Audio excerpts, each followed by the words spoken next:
Today we're being joined by Sydney Swans young star Hayley Bullas. Hayley, thanks for coming on. Thanks for having me. I like being called young. It's not very often Yep. I get called a young star, so thank you. No worries. 27's not young. I'm 25, so we're not. 27 you. is young. Sorry, it is young. It's not old. You know, 50 plus is old. It feels like it with the girls in the team. I think the last season at Eagles and then coming into Swans at the median age is probably about 20, 21. So I am considered a little bit older in the AFLW world, but that's okay. In that, sure. And in general, 27 is definitely not old. So you're 27, as we've well established now. You played 30 games in the AFLW career, kicked 5 goals. Unfortunately, with a partial tear for an ACL injury at the moment. How was the journey for you, and how was the opportunity to the Eagles? How did that come about for that part of it? Yeah, so originally I'm from Victoria, and I was playing in the VFL with Essendon. So that kind of, I climbed my way through the ranks, played at Diamond Creek in the VFL, went to Essendon, and then got picked up from there to go over to the Eagles. So I did like a 2-week training thing with the Eagles in that first, inaugural season, just before they picked their side. And luckily enough, I got picked up and was one of their inaugural signings. And I thought, this is the dream. I want to play AFLW, so why not? I'm going to take a chance at this and go over and live in Perth. I never in my life thought that I would ever live in Perth. I guess thought the East Coast would be more something that an opportunity might arise through there, but I didn't think WA. So it was pretty amazing, and I absolutely love the place. But it's been great to come back and be closer to home anyway now, living in Sydney. So when you mentioned you played for Essendon in the VW, am I correct in saying you won 1 or 2 BNFs there? 1, yes. Yeah, in the second year, I partially ruptured my ACL as well. So, I didn't play out that second season with them, unfortunately, but that's when I got picked up by Eagles. So luckily they still picked me up even though I had that partial tear. Yeah, okay, that's still good, and probably shows the faith and probably shows how highly they rate you at that time to still recruit someone coming off an ACL injury as well. Yeah, it was having nice. An ACL injury. Yeah, it felt like they had a lot of belief in me and what I brought as a player. So it was really great to still be picked up, even though, I had this injury. And I was pretty fortunate just for it just being a partial tear. I didn't need surgery. And it was 3 to 6 months turnaround, and I was able to play round 1. So it was really, I was really fortunate in that circumstance, and to have the facilities and the support around me too. So with the Eagles journey, how was that journey for you? Obviously playing pretty regularly there, it seems, with playing 30 games and 5 goals. How was that time at the Eagles for you before you made the move to Sydney? Yeah, I mean, I loved my time there. It was really great. It was just unfortunate, we couldn't get the consistency in the team and on the track and off the track, just in terms of we had 3 coaches in 3 years. We had a lot of support staff turnover, and that was really difficult to not have that consistency in game plan as well. So I think that played a big part in the reason why we didn't get as much success as we thought that we might get. I loved the girls, the standard in terms of, we had Emma Swanson. She really set the standard there and showed a lot of professionalism, and we had that, which was really great. So, I quite enjoyed my time there, and but I had reached kind of the ceiling there. I didn't think I could grow any further staying at Eagles either. So, I'm just really fortunate for the opportunity to come across to Sydney and have my time over here too. Do you recall your first AFLW goal? Yes, I do. And that was the back heel goal, wasn't it? I'm pretty sure that was my first AFLW goal. An accident, but hey, a goal's a goal is what I keep telling myself. That's right. It's on their scorebook. It's on the app. I backed it up a few weeks later with a decent goal, one that I actually intended. So I feel like, it goes hand in hand. So what of the 5 goals you kicked so far, what would you say is the best goal you've kicked of the 5? That's a great question. I actually really enjoyed the second goal that I kicked. I can't even remember who that was against, but it was maybe the Suns, I think, at home at Mineral Resources. And I think I was about 30, 35 out. And that was good because it kind of, I think it either got us up or it just got us closer to being, we were kind of in contention to winning that game. And it was during COVID as well. And I think one of the other one, I don't know. I think there hasn't been anything that's been like, oh, that felt so good, it was amazing. Okay. Like goals are great, but we didn't win the game in the end, and so it's been, I guess, the Western Bulldogs one where I kicked that back heel goal. We did, so that was lucky. But apart from that, wins are better than kicking goals, and I'd rather just win holistically with the whole team than kick goals. That's true. What type of player would you say you are, and any comparisons to an AFL player for people to get a bit more of an understanding, or an AFLW player? Yeah, I tend to not like to compare myself a bit too much. I like to just play style the player then. my own game, my own way. But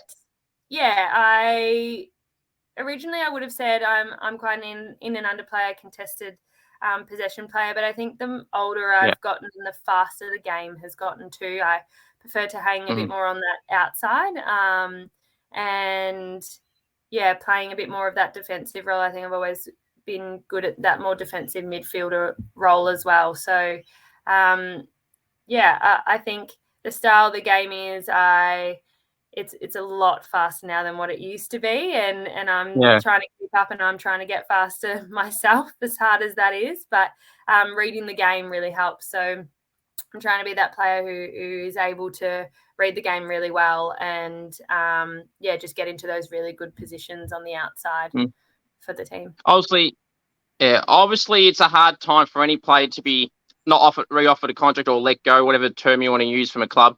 How was that time? How did you deal with being let go from the Eagles? And then after that negative side of it, how was the positive bit when the Swans then approached you to sign you as a DFA? Yeah, I was in a position where I wasn't sure whether or not I wanted to play AFLW anymore. It kind of had gotten to the point where I wasn't really enjoying football, and it felt a bit more like a chore than something that I loved to do and really enjoyed. So my thoughts were that I might just go back and play waffle and just go out and find the love for the game again, and enjoy it that way.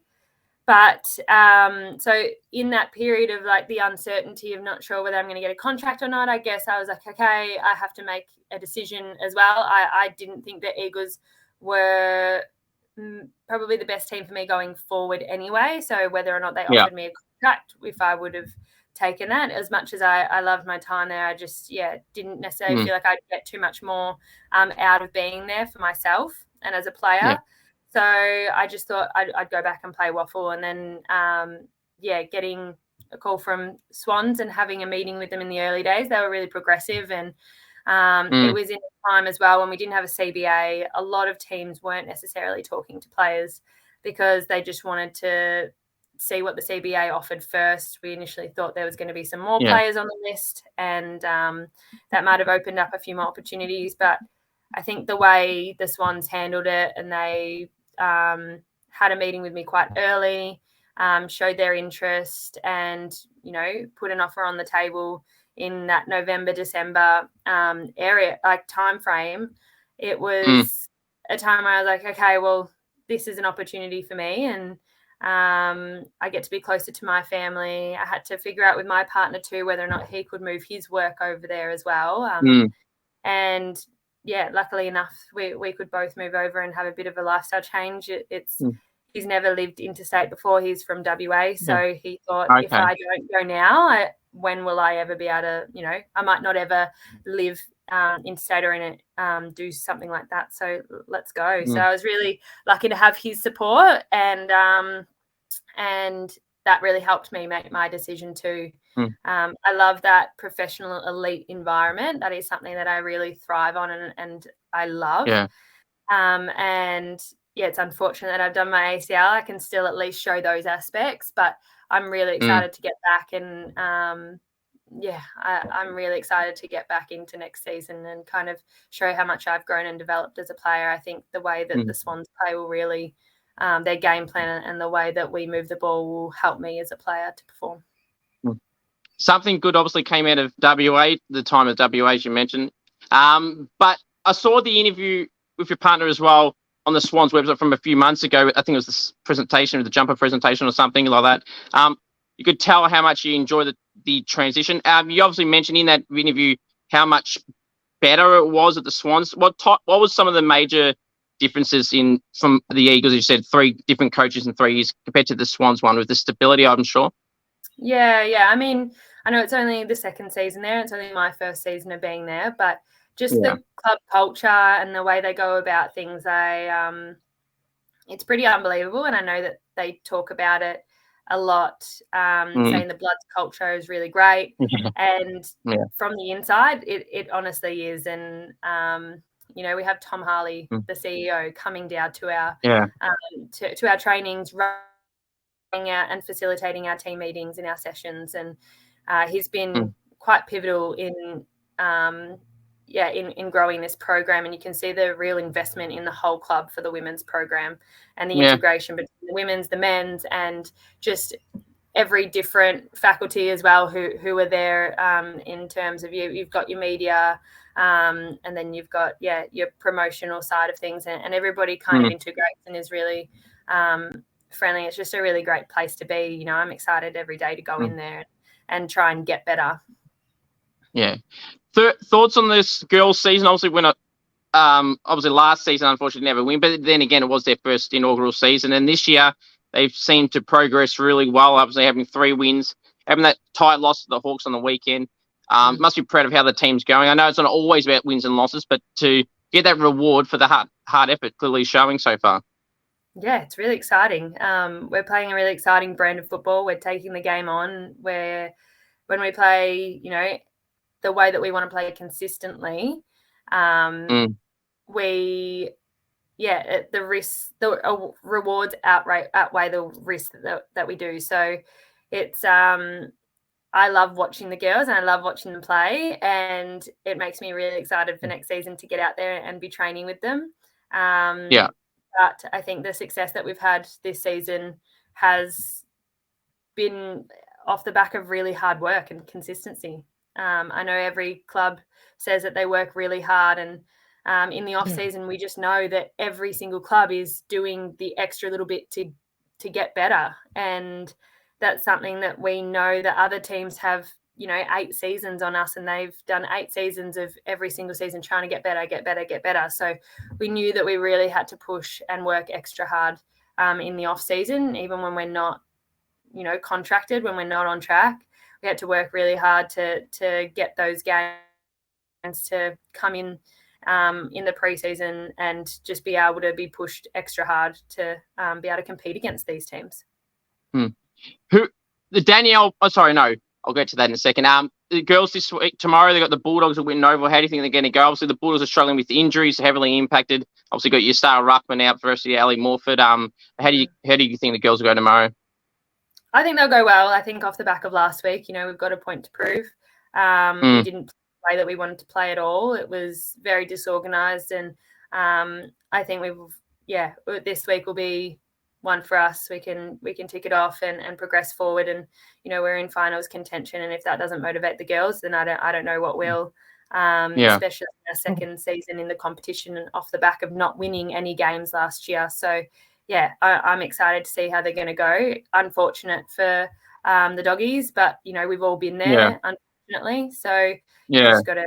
They're still going to come out hard and fast, and they're going to try and win this one too. So it's not going to be a walkover. It's not going to be an easy game, but I just hope the girls work hard and are consistent for tomorrow.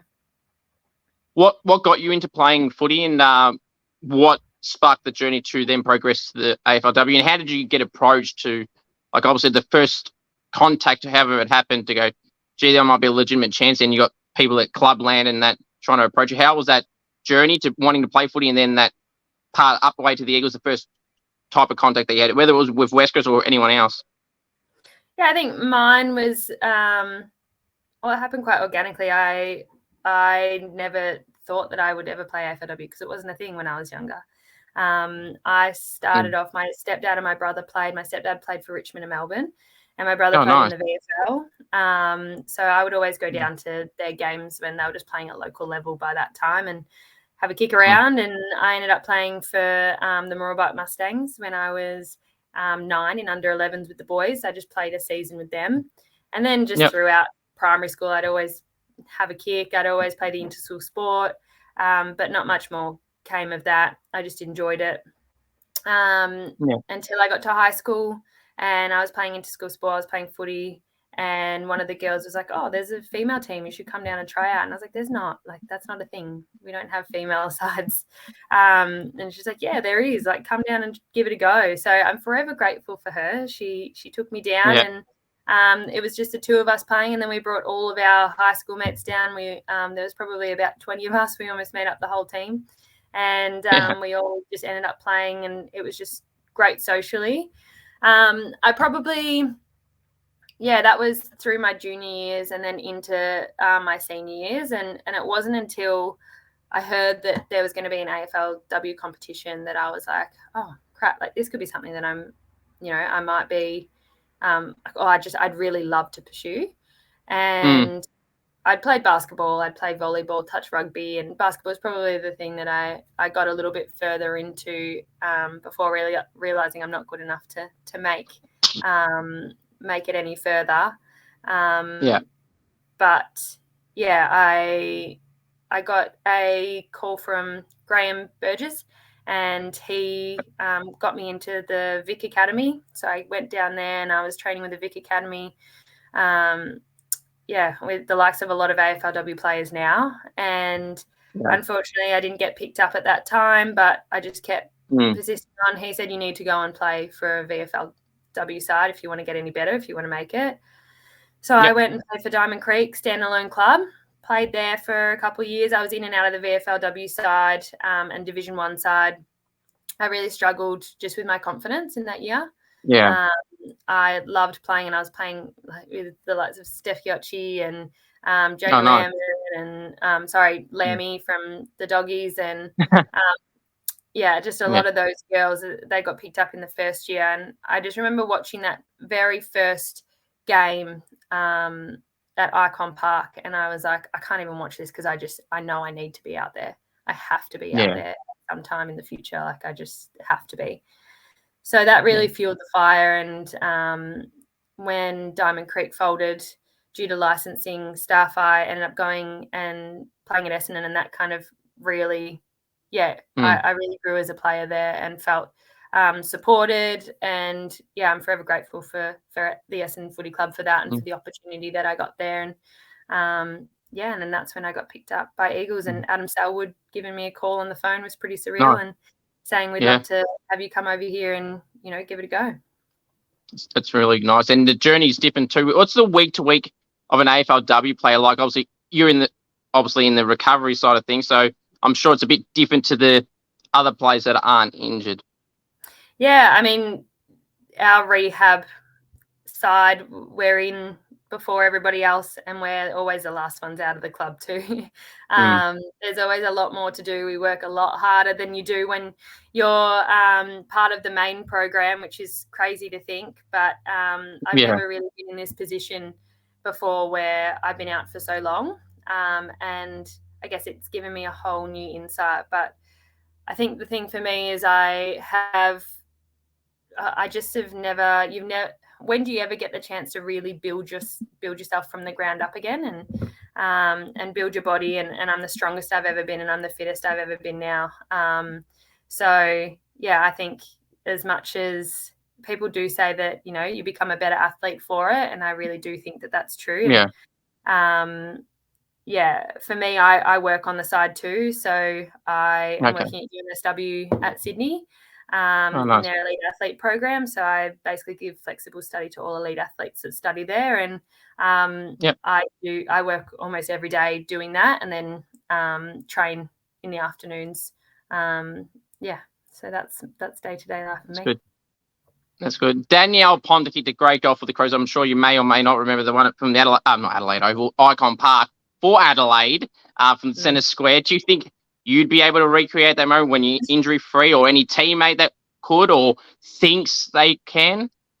Danielle Ponter is in a world of her own. I played with DP at Essendon, and she is an athlete like no other. She just has that natural God-given talent, and she works hard now as well, which helps so much and has really accelerated her game. So I don't think anyone, unless they got lucky, could recreate that Danielle Ponter goal. So I'm going to say me, absolutely not.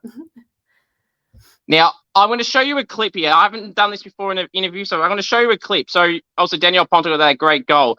I don't know if you've seen it, but Stella Reid for Richmond, she kicked a great goal a couple of weeks ago at Icon Park. I'm just going to show you it because I actually was at that game, and thankfully, good for the vlog at least, she was right in front of me, so I got a perfect angle of it. I'm going to show you it and see which compare the pair, see which one's better. Here it is.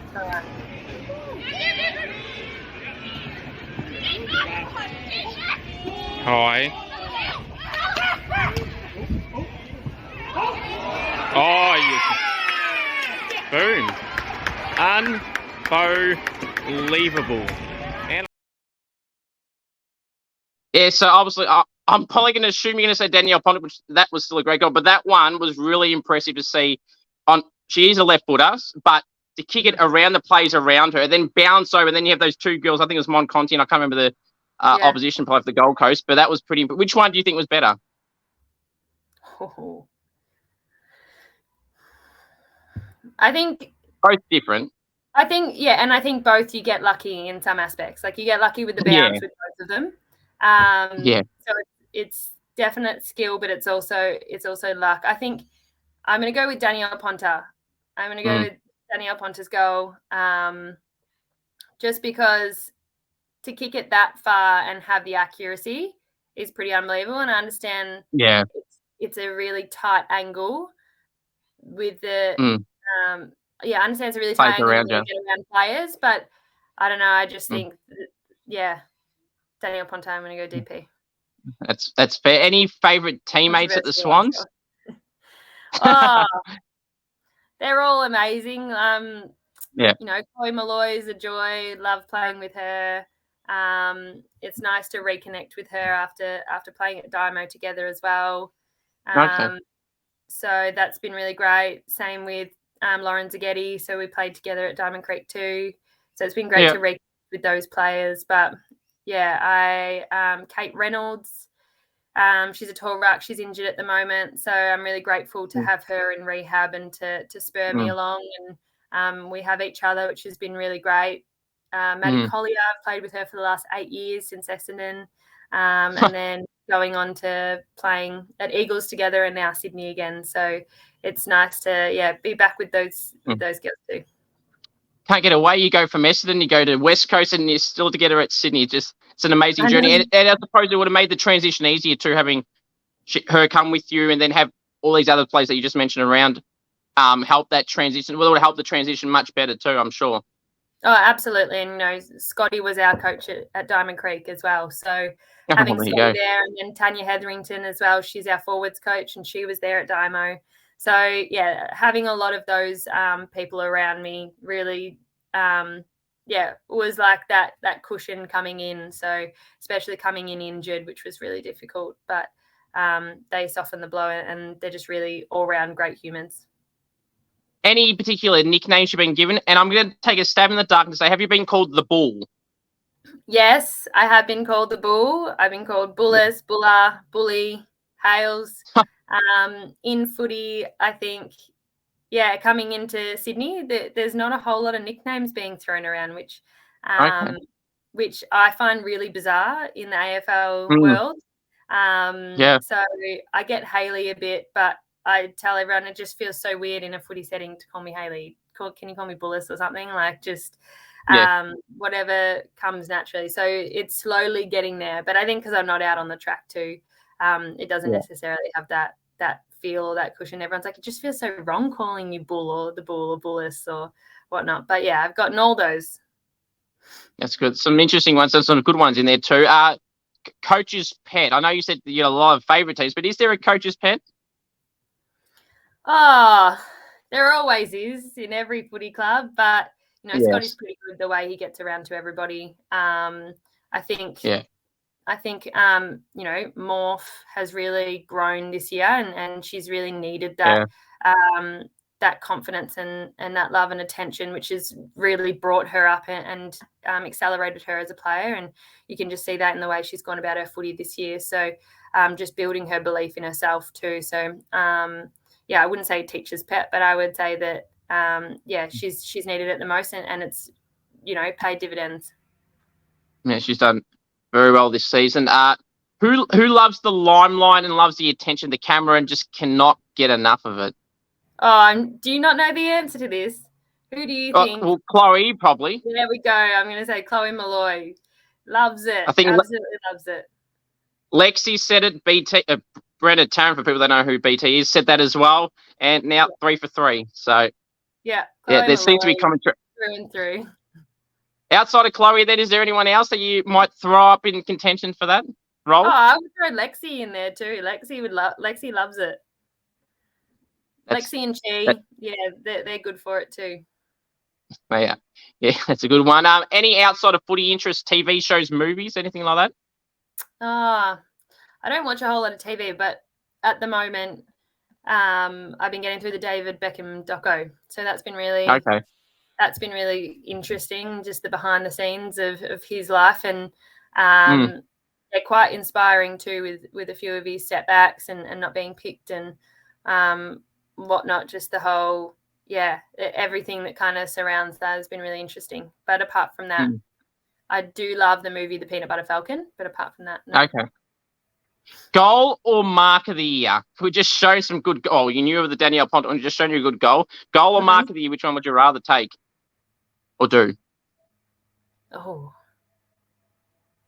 I reckon goal of the year, because I think it doesn't just have to be one small moment.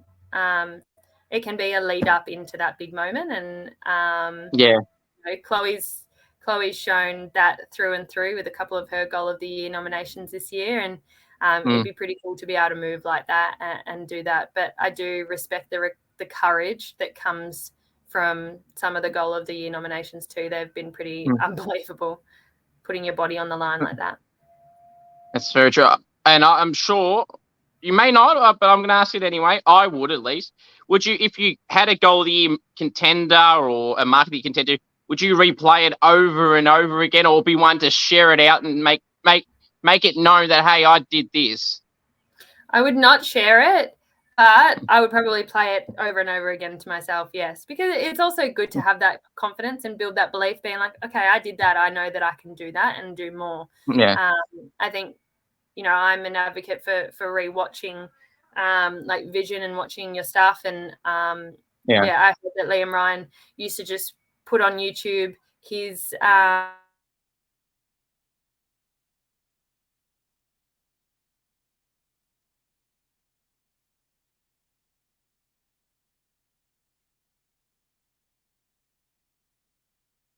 All right, back in a second. We may have just dropped out. Just bear with us. May have just dropped out, but in a really good chat so far. So comment down below what you think so far. Don't know what's happened there. Just give it a. All right. Sorry for the technical difficulties. Sorry for the technical difficulties there, everyone. Now, Hayley, we're going to move on to the next question, which is, who do you feel is the best player in the competition? And on top of that, who do you think will win this year's BNF for the competition overall? I don't know. I find this these questions really hard to answer. There's a lot of talent in the AFLW competition. I think Mon Conti deserves to win best player, and I think that she's shown that for years. I think she really kind of deserves that accolade. But I don't know. I think there's a lot of players up there, and it's probably not so obvious this year. You got the Garner and Riddell from the Roos, you got Marinoff and Hatchard from the Crows. Your own teammate Ali Morford, Laura Gardner will be up there too, so it's pretty hard to pick. Yeah, I know, and you mentioned Riddell, and she's up there every year as well, and she's one of the hardest working midfielders that I know. And Garner's up there.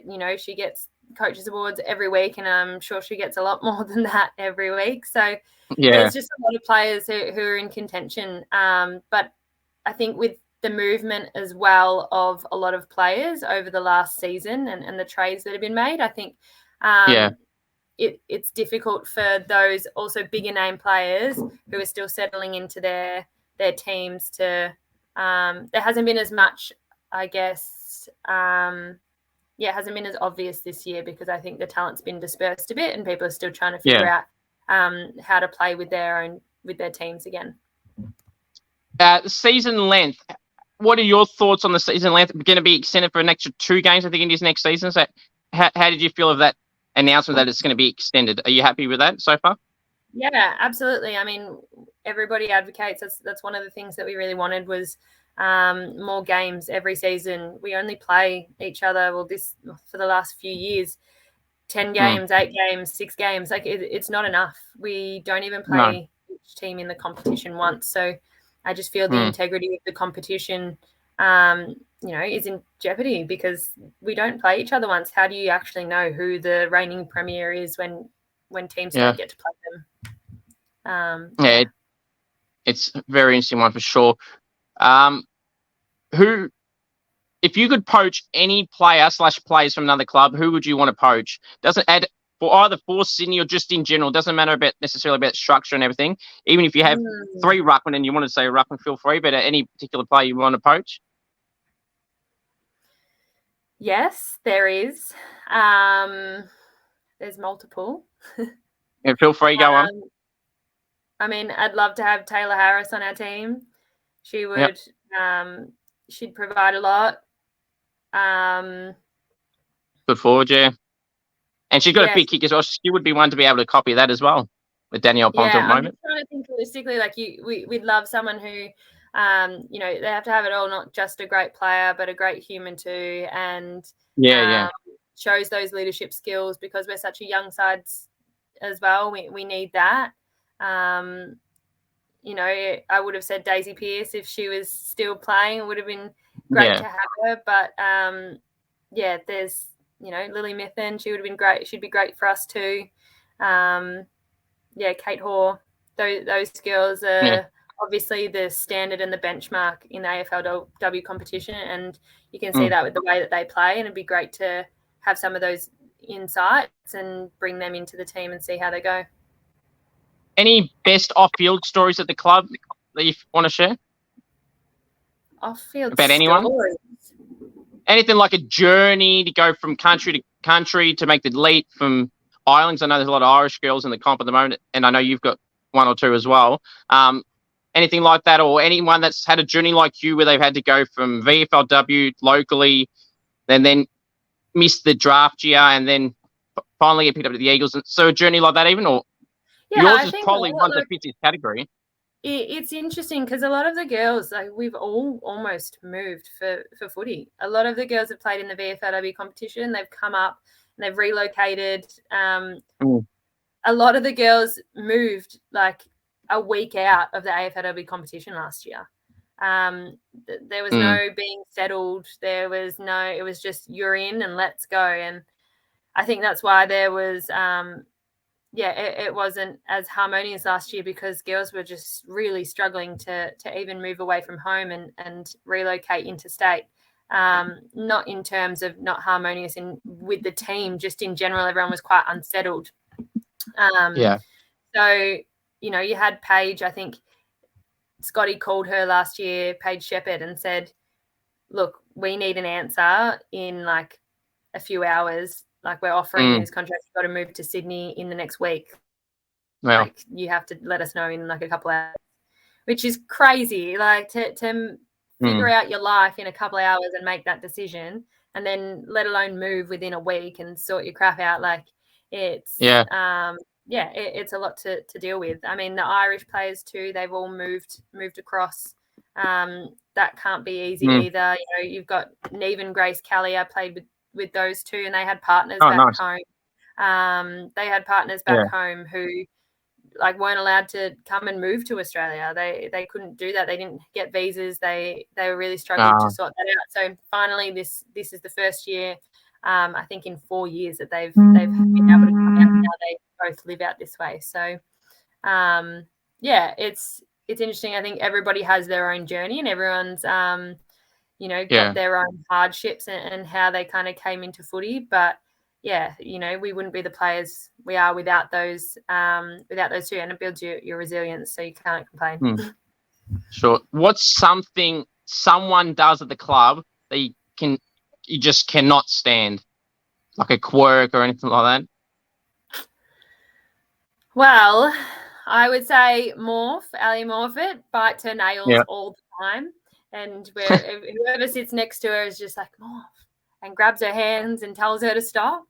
That's that's probably the only one that I can really think of off the spot at the moment. That's fair. 2 more questions for you. Real pressure going on. The Bull. AFLW fantasy. Do you play it? And if you do or don't, have you heard of it? I've heard of it. I don't play it, but I'm an advocate for it. I'm not sure how it even works, but no idea. It's a good concept. Jade Anthony from the Swans, she's onto it. Yeah, BT said that earlier, and that seems to be a trend there as well. Who would select themselves? Oh, they don't have to actually play it, but who would pick themselves? Chloe Malloy, for sure. Cool. But I mean, why wouldn't you either if you were her? Definitely, I would, and I've had her in this year as well, so that just answers your own my question for you. Then, one final one. So I appreciate you coming on. Is there anyone that checks their stats as soon as the game's over and just goes to the AFL app or whatever, or checks their photos, or like the AFL photos website? They also put photos up the second they take them. Is anyone that does anything like that? I am not sure at the Swans. I know Dana Hooker used to do that coming into the game, but I mean, whoever says they don't is lying. Everybody checks their stats after they've played. Maybe not straight away. They might go home and check it, but everybody definitely checks their stats. I mean, I'm just watching and I'm mid-game and I'll be looking at stats. I'll also be looking at hit-outs and contested possessions. I really enjoy looking at those sides of things and watching the game and seeing how it plays out, and then watching that aspect of it too and seeing how it correlates. So it's interesting. It's very true. Even myself personally, when we play cricket, we sometimes get this scores live scored, and sometimes I put them up. And this is even during the game and during the break or whatever. And I'll go, if we batted or bowled first and I've done it right, I'll go, I'm going to make sure I'm going to have a look at that straight away. Even though I know what's happened, I'll just look regardless. But, you got to, hey? And it builds your confidence and it builds your belief. I'm all for whatever makes you a better player. If that's going to build you up and make you feel really good, absolutely do it. That's what we need. So, yeah. That's very true. One bonus question. So on the spot as well, who wins the AFLW Premiership this year? Great question. Before Richmond got all their injuries, I would have said potentially Richmond, and just the underdog. Okay. I'd be hoping for it. I'm hoping for North. Just someone different. Yeah, Melbourne have won too many, and Brisbane as well. They have. Someone else. And Adelaide, and Adelaide. So if North, I hope North get on top this year. I thought Richmond were a bit of they were underdogs, and I thought that they grinded out for the season. They might be able to get there after beating Brisbane. I think it was round 1 or 2, and they showed some really good stuff. But I think that with all their injuries and everything, it's taking a toll. So I reckon North. Yeah, North. Well, it'll be proven to see how close they really are to Melbourne, Adelaide, and Brisbane. We're playing Melbourne this week at Icon Park, so that'll be a true testament to see where they're at against the other top side. So, the Bull, I really appreciate you coming on, and all the best in the recovery, and hopefully the girls can finish the season off strong, and then years after that, yourself and the club can go much further in the finals, and we won't have to ask you about other teams winning it. Talk about your own team winning it. It'll be us. Appreciate you coming on. Absolutely. Well, thanks so much, Coop. Thanks for having me on. Nice.